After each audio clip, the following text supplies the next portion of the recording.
Yo, what's going on, y'all? Hopefully your day's going well. I'm gonna get started momentarily. This ain't gonna be too long. I just needed to get this on tape.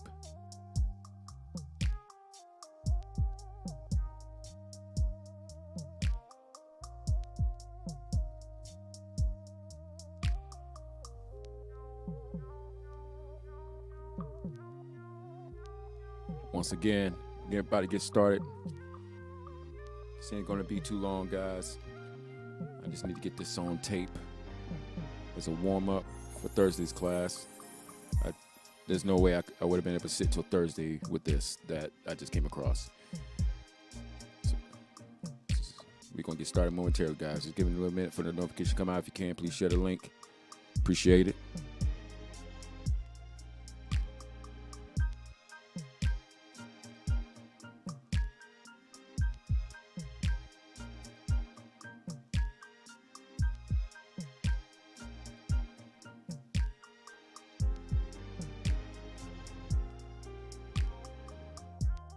I'm muted. Hopefully everybody's day is going well. I ain't gonna hold y'all much longer. I don't plan on this being that long. So, but I do have 2 short videos I need to show you guys. Let me go ahead and kill the music. All right. So hopefully, matter of fact, let me just verify, make sure the sound is working. It should be. Yes, it is. All right. So we good over there. All right. So hopefully everybody's day is going well, man. How y'all doing? I hope your day is going well. Love Now More, what's going on? Jayon, what's going on? Love Now More. Yeah. Oh, man. So I was sitting on the floor with my 2 little exercise ball things. I just use them to sit, kind of change my posture and help my back. And I was strolling on my phone. I was on Facebook, and I was bouncing between that and the internet and things like that, putting things together for Thursday's class. And I think it was Facebook. I think it was.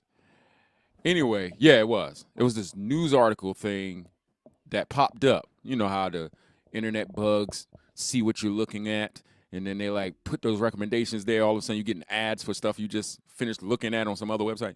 So there was this article that came up, and in the picture, as you guys can see I don't know how well y'all could have saw it in the picture for this class, but there was a picture. It was the MMA fight or UFC, and there was this guy flying out of the air, and the ref was stiff arming him, right? And so I went and read the article, like, what is this? Because the title intrigued me. And so I went and looked at the article and read what this was, and I went and saw the clip. They had a little clip, little tiny little clip from Twitter connected to the article. So I looked at it, and I said, bro, there's just no way, man. There's no way, man. There's no way, man, especially in light of the stuff that I'm going to be talking to you guys about Thursday. In the conversation that I was in last night on a panel of elders and pastors, and finally, in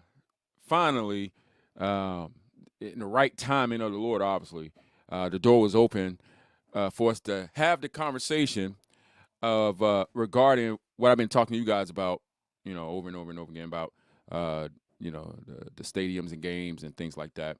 And even though majority of people was against what I was saying. Now,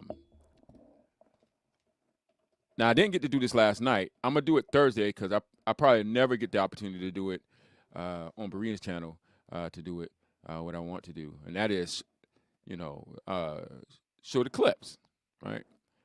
Show the clips. Things like what I'm going to show you guys tonight.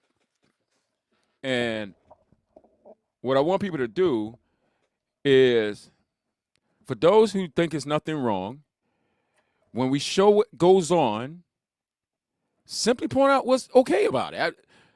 That's all I want to know. If there's righteousness in this, and this is from God, and it's not angry, and God's, it don't make God angry or anything like that, then there you go. Well, my whole deal is that this stuff makes God mad.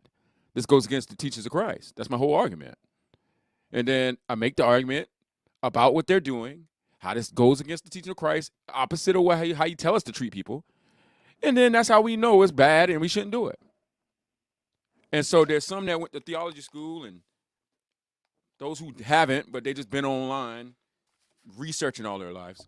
And they've fallen under this philosophy stuff of the Bible's silent, it don't say nothing about this stuff. And so therefore it's personal conviction. We leave it up to the people and all this garbage they done learned over the centuries that apostles never said it once. You know, it's amazing that terms and phrases are used all the time as if it's true that the apostles never said. Yeah, when I talk about, you know, MMA or something like that being evil, then all of a sudden it's give me book, chapter, verse where that's at. Like, come on, man. Where your essentials, non-essentials at in the Bible? Like, come on. We went on to play this phrase game. So, with that being said, I don't want to spend much time on that. I'll talk about those things Thursday, but Lord's will. Let me start off by this passage right quick. As always, to put this at the forefront of your mind, brothers and sisters, before we get into these clips. Let me put it on the screen here. 1 John chapter 2 and verse 15. It says, do not love this world, nor the things it offers you. Don't love this world, neither the things this world offers you. Don't love this world, neither what it offers you. So two things you're not to love. This world, neither the things it offers you. For when you love the world, you do not have the love of the Father in you. If you love this world, you don't have the love of the Father in you. Can you say you have the love of the Father in you by word and profession because you say you believe on Christ, yet you love the world? How we know you love the world? Must you go, I love it, I love the world? Like, do you have to do that? No. It's going to show through your actions whether you love the world or love God. And so if you love the world, we'll see it through your conduct. That's the only way you can know if you love the world too. You do not have the love of the Father in you if you love the world, for the world offers, remember it said, don't love the world, neither what it offers you. For if you love the world, you don't have the love of the Father in you, for the world only offers only a craving, an appetite, a temptation, an urge for physical pleasure. This is what it offers. Physical pleasure. That's what this whole world is about. That's what all the commercials about. That's what they always putting in before your faces. You know, do your bucket list, travel the world, live like however you want, be free as a bird, do what you want. Craving for physical pleasure, a craving for everything we see, and that's definitely in the commerce industry, a craving for everything we see, and pride in our achievements and possessions. Now, specifically, this last part, this last craving that the world offers, is in line to the topic I'm talking to you guys about right now, even though all of them technically are too. But this one's very explicit. Because the things that I'm talking about, men only do it. They only beat each other up and strive with each other and war with each other and be rivals through sport because each one is trying to attain a goal that they do not want the other to attain. They can't share it, so they must fight for it and overcome one another. And then whoever gets to win it gets to be prideful in their achievement and walk around all year with their rings, and everybody gloat online about their team being the best and all that kind of stuff. Pride in your achievements and possessions. The rappers love it. I got this $900,000 watch on today. Look at it, bling. All the music is about it, bling, and the girls. And pride in your achievements and possessions. This is what the world offers. Now, you just don't get them. You don't wake up one day and just got achievements and got possessions. You attain these things. How? Through various means. In this case, and what we're talking about today, what I'm going to show you guys, is men attain this specifically by destroying one another. They dedicate their life to this so that they can have achievements and possessions. So, and the apostle said, these are not from the Father. Having pride in your achievement and possessions is what the world offers you. Cravings for everything you see, which is where greed and idolatry comes from the world and not God. And a craving for physical pleasure, a craving or an evil craving for physical pleasure, whether that's through fornication, adultery, lasciviousness, taunting, pranking somebody, and things like that. These things come from the world and not from God. And so the apostle said, these are not from the Father, but are from this world, and this world is fading away. Your precious Cowboys is fading away, because that's what everybody's talking about today on Facebook. Some are laughing at those who are their brothers and sisters because their team lost and their brothers and sisters upset because the Cowboys lost, and they're blaming the refs and they're blaming the team, and they want this person fired, and they all mad because they ran the wrong play and all this other childlike stuff. Grown adults crying tears because their beloved team they never played for, and half of them never met any of the players. They're so highly invested emotionally in this thing. And they're upset and they're mad. It's ruining their day. And now they're being picked on by those who find it funny. Since all year they were being prideful about the Cowboys, and every time they would win, they'd be online, yeah, what about them Cowboys? Now that they lost, everybody's kind of coming back at them with vengeance. And this is what they're doing among believers. I don't care about the world. The world going to do that. I expect that from the world. But this is what believers are doing. Majority of my friends are professing Christians. But this is what they're doing. And no one thinks it's evil because everybody thinks it's funny. It's just sport. Yeah, if it was just sport, why your actions are coming out evil then?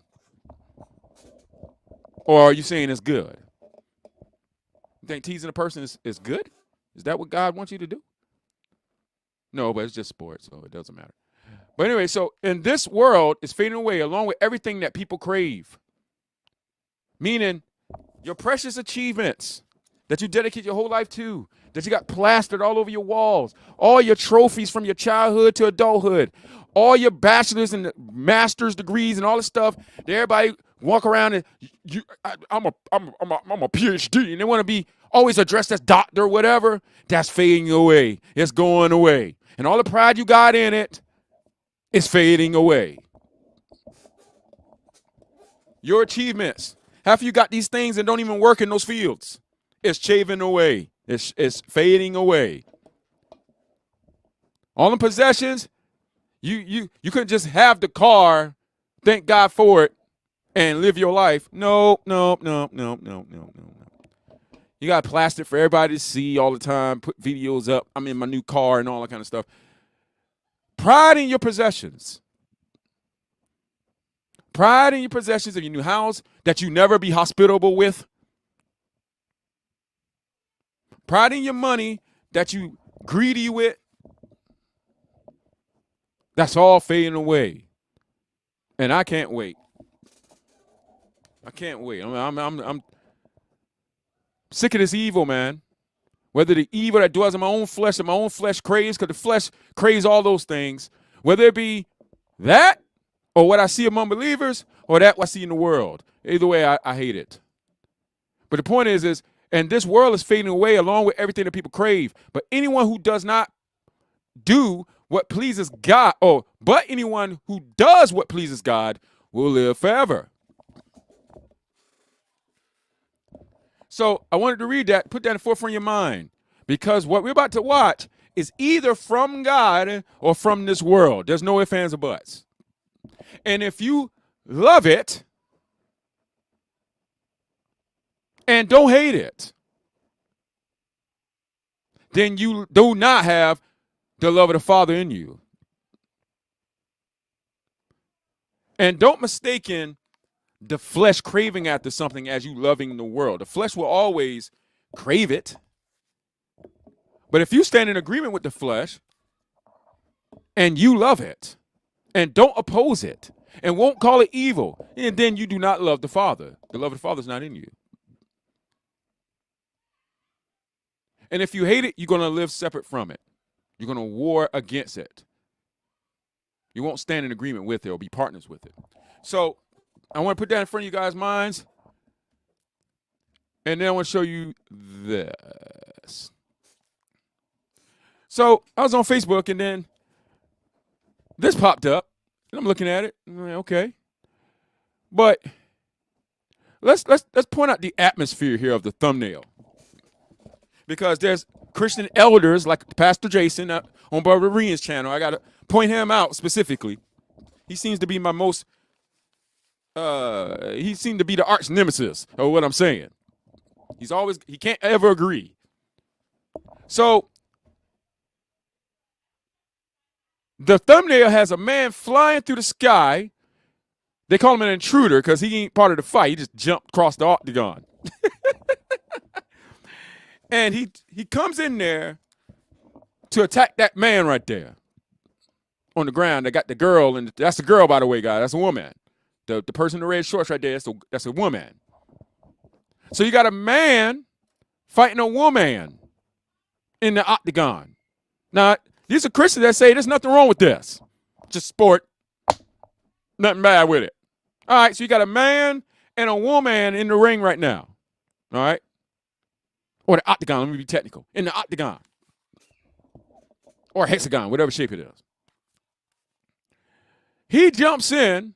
The ref stiffs arm him. Why? To save the people's lives? Somebody could say, yeah. Now, we about to see. And I want y'all to see what they did after this happened. This is the most dumbest thing I've ever seen. And if anybody think this is good and push this under some rug, may the Lord have mercy and drag you out of that blindness, because there's just absolutely no way you saying this is good. See, people argue when it's not in their face. Like when I'm on Berea's channel and I'm trying to tell them this is evil and I'm reading scriptures and stuff, they act like they don't know what happens in there. So it's like they never seen it. And Pastor Jason and people like him who keep on arguing with me about this will argue that there's nothing wrong with it, and then they'll come out the other side of their mouth in the same sentence and say, I don't watch it. Yeah, I'm not one that watch it. Then why you talking? You don't even watch it. You don't know what's really going on. I'm telling you, as a person who used to watch it, and I know what's going on, I'm trying to tell you this is evil, but you arguing because you don't see a Bible passage that says stay away from the MMA fights. Here's this atmosphere. Hexagon, octagon, whatever it is. People fighting, people drinking in the stands. All this stuff is going on. All this ungodliness. But Christians could go. Nothing wrong with it. Non-essential. And this guy flies in there. Now I want y'all to see the clip. Here we go. Fair use. This is either good or evil, guys. Everything done in the body. So when the Bible tells us God is going to judge us for every deed done in the body, whether it be good or evil, those two individuals in that ring, they fall under that too. So whatever they're doing right now is either good or evil. It don't matter if it's called sport. It don't matter if it's called love. Doesn't matter. It's what are they doing? The Lord's taking account. He's way more detailed than I am.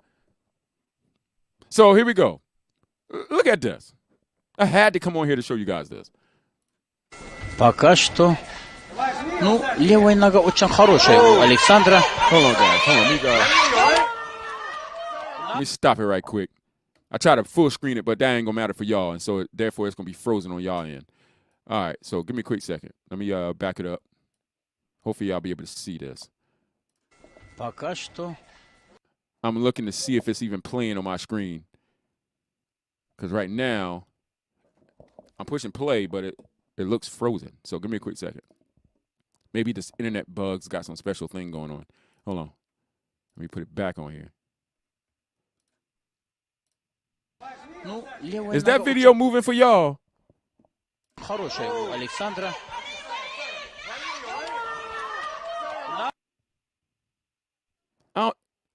I don't think it's moving for y'all. Let me know if that video was moving for y'all.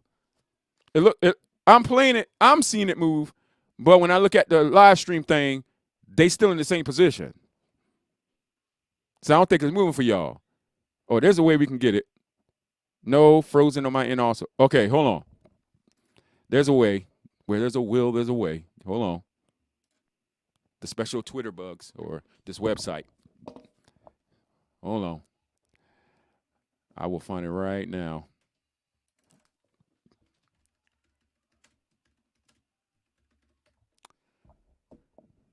All right.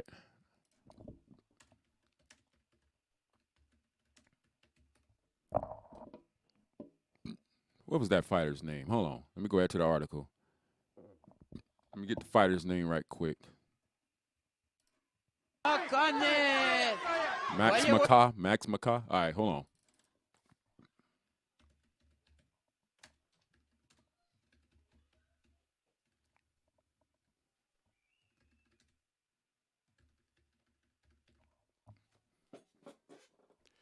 All right, here we go. All right, now we should be able to see this now. All right, let me went to YouTube and look them up. All right, here we go.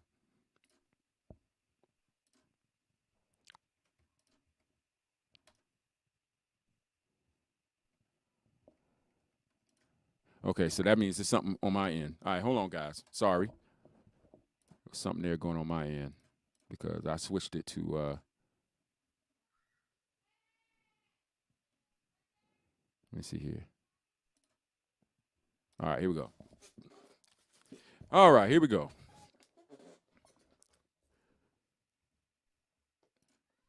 Если он сейчас еще начнет бить мамаху, это будет большой успех в его сторону. Но пока что он свою руку зажал вместе с другой рукой соперника. Вот это поединок. Опять муж бежит! Муж бежит опять! Что это?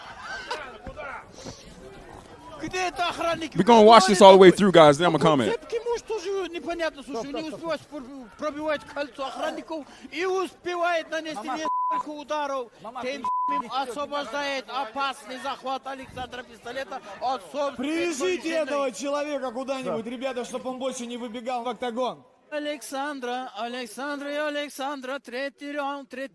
Прежнюю позицию до нападения. Мужа устанавливают, укладывают на ринге. Ага, рука под ногом. О, технично уже запомнил, как хорошо он держал ногами руку соперника. Муж бежит опять! Что это? Где? All right, so I gotta tell y'all what happened in the end. This person didn't let that little piece right there, probably about 10 more seconds, play out. The Twitter video did, but yeah, we can't play the Twitter video. This is unbelievable to me, man. This is crazy. So first you got a woman and a man in the ring fighting, right? Or the octagon. I just gotta be technical for some folks, because they get offended. This ain't boxing. All right, so. They in the arena fighting each other for what? They just trying to win. So they beating each other up. The man overpowers the woman and puts her in a headlock / armbar move. All right, which you could choke the person out or break their arm. Like that's the point of the thing. And so the purpose of it is to get the person to tap out before you actually break their arm. Right, the person should fear their arm is about to be ripped out of its socket. And so they're going to tap before it can happen. And in the fight, right? It's a submission move. So he got her on the ground in the submission move with her arm between his legs, pulling on her socket, got her head in a wrap with his arm, choking her out at the same time and making it where she can't get out of it. And so the guy that jumped in there knows this girl, whoever that is, Maximica or whatever. He jumps in, try to attack the man that's beating the woman up. Now why he upset? If he that upset, he should have told her don't fight at all. Why he there in the first place? cheering her on until she's getting beat up. But anyway, so the point is, he jumps in because he's emotional. The referee stiffs arm him. All right. The security comes in and get him. They won't come and get the fighters. They won't say, hey, don't fight. This is hate. They won't do that. They just only come and get the person that's the intruder. So they come in to get him out, right, to keep the fighters safe, even though nobody's trying to keep the fighter themselves safe because they're just letting themselves beat each other up. But anyway, so the point is that they get that guy out, and then the ref tells the girl to lay back down on the mat in the position she was when the guy jumped in, has the other guy come, put his arm back around her, and put her arm back between his legs, yanking on her socket in the move that he had her in. They literally got to go back into this purposely. Like before, they were just fighting and the guy got her in that position. Now, they've been broken up, and now the ref is telling them to go back to that position. She lays back down. He puts her back in this lock and starts yanking on her again when they start ringing the bell thing. And probably about 5 seconds go by, and she taps, and the fight is over. And then the guy gets up, yeah, and the crowd are cheering on and stuff like that. This is the most dumbest thing I have ever seen, man. I've never seen, out of all the fights I've ever seen, I ain't never seen this. I never seen it interrupted by some random crowd person, and then they like make you go back to where you was to resume. This is the most craziest thing. And why are they doing this? For entertainment. No one in the crowd gets an award for this. Yet they're cheering on like they won. They don't get money. They spent money. They get nothing in return. They don't get an investment. They don't get nothing. They don't get a trophy. They don't even get a certificate. They literally paid money to watch this madness of people fighting for their own selfish motives, trying to keep each other from attaining the same goal, which is to win. Some random person interrupts it, and then they want to finish the evil so bad, they go back and resume the same position before they can start it again. And Christians say there's nothing wrong with this. Not all, but a lot. Pastor Jason says there's nothing wrong with this. And he said, and I ain't putting words in his mouth, he said, I don't really watch it, but I'm not going to hate on anybody that does or watch boxing or watch Olympics or anything. That's what he said. The same one that sat in his Falcons jersey last night talking about the Spirit of Christ and arguing with me about the process of how a person obeys. Like, yeah, he not obeying. And though this is blatant evil going on, he won't rebuke anybody for it because he thinks there's nothing wrong with it. There's no Bible verse for this, guys. There's no Bible verse for this in these guys' sight. They're too smart for their own good. They're blind to plain things.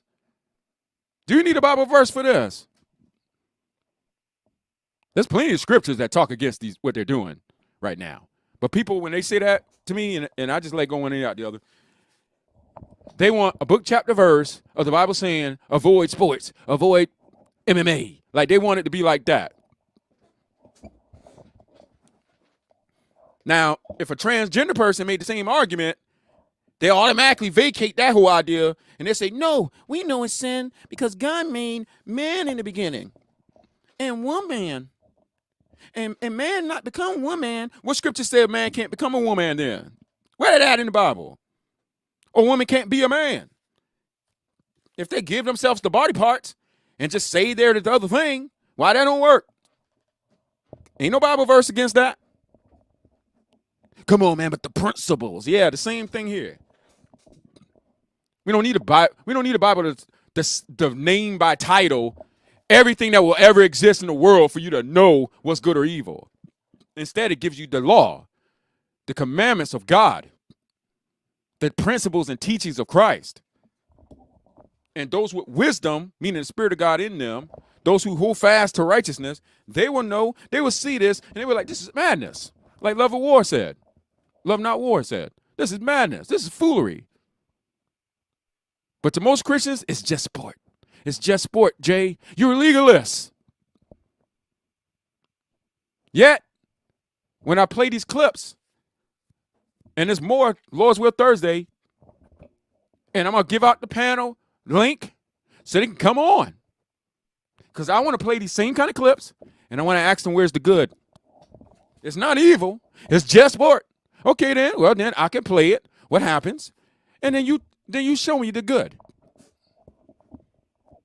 Show me the good. And when I say this is evil, if you're a man of truth or a woman of truth, then you got to at least say, yeah, that's evil right there. That's evil action. It's evil deeds. It's really as simple as that, guys. But men are crowd pleasers, and these kind of things are highly esteemed in the world. And majority of people will turn against you when you speak against these things. But ain't that what Christ called us to do? Don't participate in the deeds of darkness, rather expose them. So I want to play this as well while we're on here, and then we're going to end this. I just needed this one. I didn't want to play this one Thursday. But this is madness. Let's see here. Many of us. I want you guys to see this. This is from Martial Arts Journey. And regarding the life of a professional MMA fighter. See, these preachers and other people who say it ain't nothing wrong with it, I don't watch it. I ain't one of the people that watch it. They don't know what they're talking about then. They can't argue with a man who sees what's going on when they themselves don't watch it. Yet they're trying to make the judgment call. So here's a not a documentary. It's very short. But it's about the life of a professional mixed martial artist, and I want you to see the dead end of this life. And it's going to show what drives them to do this. And then through this, Lord's will, if I got the energy afterwards, I'm going to point out in this is why the apostle used fighting as an example in his teaching. Not to say that it was good, what they were doing. He actually says it was vainglory why they did these things. Yet he used it to teach us how to discipline our bodies and how to fight the good fight of faith. That's why he used those analogies, using things we knew of in the world and how dedicated heathens are, and I guess I'm saying it right now before we watch it, and how dedicated heathens were to their vainglories and things that fade away, that they would discipline themselves, train themselves vigorously. They would lay down their natural lives and the excitement of it, or going out and partying, and they would put away these things so they could train every day just to get in a fight, to maybe win, and if they did win, it's for a fading glory. Yet look how much determination they had in this to attain it. How they dedicate their life and train themselves. And so though they dedicate themselves to evil by doing these things, we should be even more disciplined, even more vigorous in our training and suppressing the urges of the flesh that we don't live by it, so that we may attain the incorruptible crown of eternal life. That's why I use that as an example. But look at the dead end of those who go after vainglory and doing this evil here with the fighting. Look at it. All right, hold on.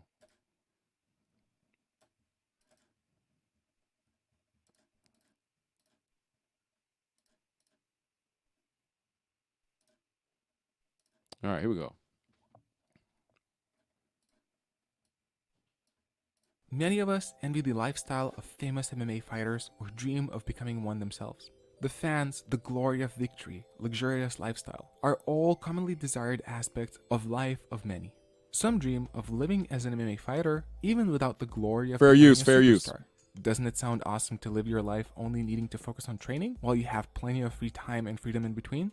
Yet, I have to stop and disappoint you, since most of these assumptions are entirely false and that the reality behind an MMA fighter's life is actually very different. To begin with, let's take a look at the idea of having lots of free time and freedom as an MMA fighter. While that may be somewhat true in between fight camps, some fighters do go loose, binge eat, party, and train little until the fight camp, which starts a month, 2, or 3 before a fight. Yet those who want to compete at the highest level often don't abuse this luxury and spend time training and staying in shape even between fight camps, which includes daily routines, regular training, and diet that keeps your options of what you can do before or after somewhat limited. And that becomes much worse when fight camp does start. First of all, imagine training 2 to 3 times per day, almost every day. It may sound cool at first, but let's take a look at it more realistically. You wake up preparing for the first training session. After the session, you are already preparing for the next one. After the second session finishes, if you have one more coming up, that means you once more have just a couple of hours to rest, eat, and fill your energy back up. And finally, after the third training session ends, well, you are pretty much spent, knowing that tomorrow waits another day just like this one, so you can't go around partying or staying up late, since you already need to focus on getting your energy back together before the next training day. And when the next day of training ends, wash, rinse, and repeat. Now, spending your time training may sound fun, but in reality, especially at pro level, it's mostly just repeating over and over again things which you already know of. And that, I guess, does not sound as fun anymore. Surely, at the amateur level, there's plenty of learning, but the closer you get to the top, the more training becomes mostly about repetition, where you simply need to stay in shape and keep your existing skills sharp, which is done by doing the same things over and over again, day after day, for a couple of months in a row, and that is probably not how you imagine a fun lifestyle. Aside from the rigors and potential repetitiveness of training, there's also the aspect of diet and cutting weight. Not only that you need to train tons of amounts, to compensate that, you cannot eat as much of anything as you'd like. In fact, if you play the game right, you will most likely eat a fairly modest amount of very specific food either recommended to you or cooked by a nutrition specialist. You may even get a few grains of salt in your food as a luxury, but most of it, the closer the fight is, the more likely will consist of quite bland and simple meals. So basically, where we are so far at is spending almost all of your time training the same thing over and over, not even getting the joy of eating what you want and how much you want of in between. Yet the fun of the MMA fighter's lifestyle doesn't end here, since there's also the psychological aspect to take into account. And by that, I mean how the fights are scheduled and how it affects you. During a single year as a pro MMA fighter, you'll most likely fight at best 3 to 4 fights, since not only the fights have to be lined up and scheduled, which is a whole process upon itself, also injuries sustained during a fight have to be taken into account. For those who may not know, right after a fight, a doctor checks on you and tells you how much time you'll have to wait to recover until the next fight. At times, it may be a few weeks, but at other times, that may be as long as 6 months. 6 months of free time may sound great at first, but what would you really do during it? Play video games? Party? There's only so much of it you can do until it becomes boring and you want to do something more meaningful. But fighting is your job, and you know that you'll have to wait for months until you'll get the next opportunity. And if the doctor doesn't let you train due to injury, you can't even train to spend that free time, which pretty much leaves you stuck waiting, knowing that your friends and opponents are getting better while you cannot do anything. And that has a toll on your mind. Even if you are not injured and you are good to fight, as I mentioned before, you'll still most likely have to wait at least a few months before you'll be given the next opportunity to do so. And as the day comes to fight, you're not guaranteed that you'll get the chance to go into the octagon even then, since last moment pullouts from fights are more common than you think. Nobody can also promise you that you won't have to pull out of a fight yourself either, due to a last day injury. And imagine that. You've been training hard, every day, limiting your diet and lifestyle, preparing for this one night, and then at the last moment, it doesn't happen. And on top of it all, you'll have to wait for months to get the next chance. And even if the fight does happen, it's not a guarantee that it will be your uplifting salvation. Fighting, to a great degree, is a very unpredictable sport. You may have a great training camp, but then start to feel ill on the night of the fight, or get into an argument with your wife or husband and come into the octagon in a bad mood, which may completely ruin your performance. Or you may get hit with a lucky punch by your opponent, or accidentally slip and lose the fight, even when all the numbers were in your favor. And if you lose, yet again, this is not basketball, this is not football. You won't get a rematch the next day or week after. You won't get to prove that you are a better fighter anytime soon.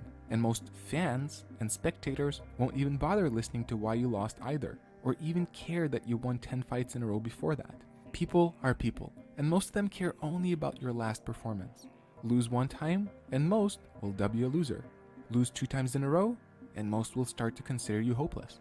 I even personally met a number of former UFC fighters who were undefeated prior, lost 2 fights in a row in UFC, and then their contracts were cut almost immediately. Also, let's not forget the not at all unlikely possibility of losing by a bad decision of the judges. And there's also something there to say about the glory and luxurious lifestyle of an MMA fighter too. As Coach John Kavanagh once pointed out to me, a very tiny % of fighters actually get to a level where they earn huge amounts of money. Superstar fighters are very much of an exception to the rule and not the other way around. The vast majority of MMA fighters will get comparably small amounts of money for each fight, which will have to last them all the way until the next fight, which will happen a few months later, including the possibility that the fight will not even happen as explained before. And this money is also basically given to you for sacrificing your physical health, receiving constant blows to your head, and various other injuries that do pile up and will most likely stay with you for the rest of your life. Your fighting age isn't endless either. Some fighters may be able to fight until late 30s, but even if you maintain a fighting age until then, after, there's not that much out there for you. And nor the UFC, nor Bellator, nor any other league will care or take care of you anymore. From then on, you are on your own. This money is also basically given to you for sacrificing your physical health.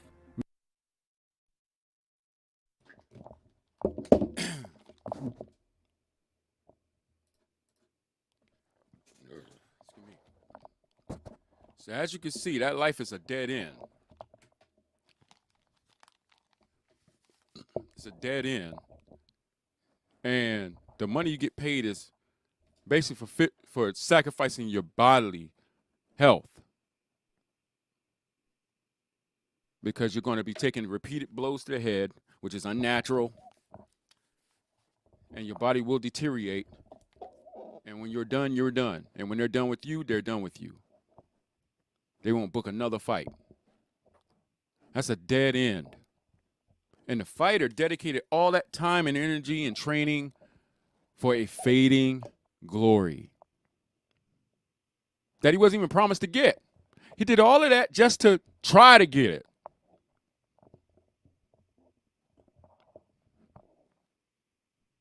That's why the apostle said they do it for a corruptible crown, but we do it for incorruptible crown.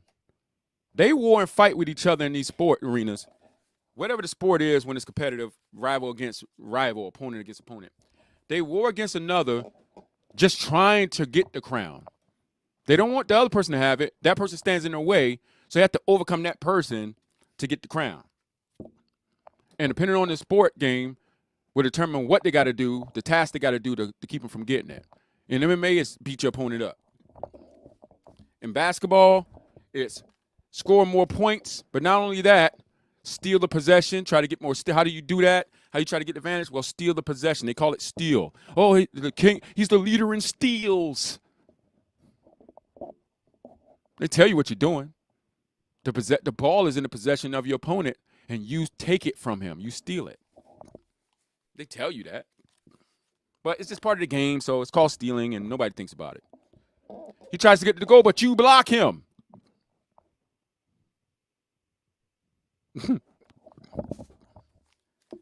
Amazing. Coach, run plays, defensive plays, just to what? Just to stop these people from getting what they want.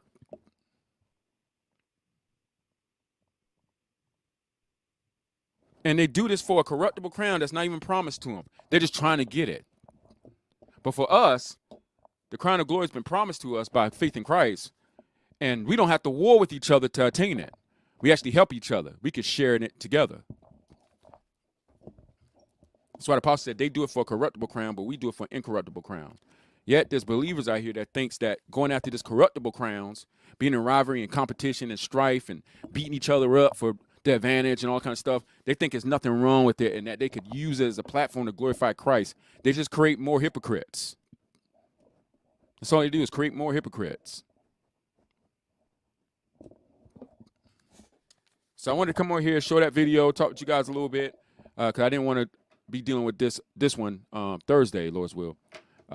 Instead, I just want to come on here and talk to you guys a little bit about it.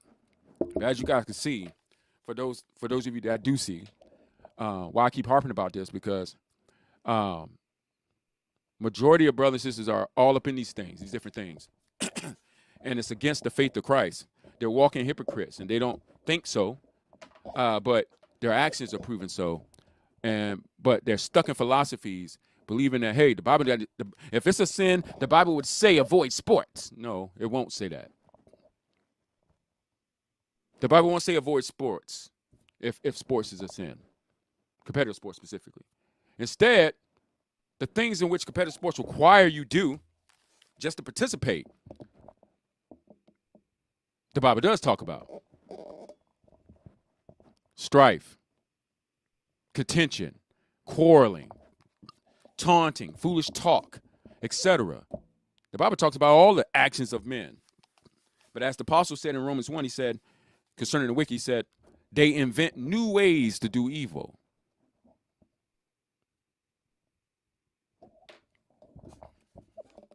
But they've taught many people to think that there's a such thing as friendly competition. That don't exist, guys. It don't exist. Friendly competition don't exist.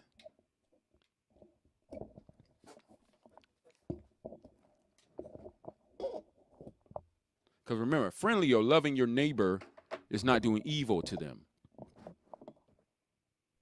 But if I want to attain a goal and you want to attain the same goal, but I need to show I'm better than you so I can attain it. That's not friendly. That ain't loving your neighbor either. Instead, that's the love of the world that offers you pride in your achievements and possessions. And those things we must avoid, for they're not from the Father, but they're from the world. So brothers and sisters, be warned. Avoid people who make excuses for these sins. Keep yourself pure and live upright and grow in the faith of Christ, walking in that holiness that God calls you to. And Lord's will, I'll see y'all Thursday afternoon. All right, brothers and sisters, peace.